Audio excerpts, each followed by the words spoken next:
বিশ্বনবী মসজিদে নববীতে নামাজ পড়ছেন, তিনি আল্লাহু আকবার বলে নামাজ শুরু করলেন, কেরাত পড়লেন, রুকু করলেন, রুকু থেকে দাঁড়িয়ে বিশ্বনবী পড়লেন সামি আল্লাহু লিমান হামিদা, পেছন থেকে সাহাবারা পড়ল রব্বানা ওয়ালাকাল হামদ।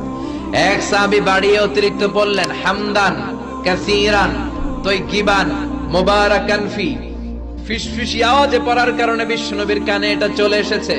নামাজের পর বিশ্বনবী বললেন আমি রুকু থেকে দাঁড়িয়ে পড়েছি সামি আল্লাহু লিমান হামিদা, তোমরা পড়ার কথা ছিল শুধু রব্বানা ওয়ালাকাল হামদ, কে যেন একজন ফিসফিস আওয়াজে পড়েছো হামদান কাসীরান তাইয়িবান মুবারাকান ফি। কে পড়েছো? দাঁড়াও।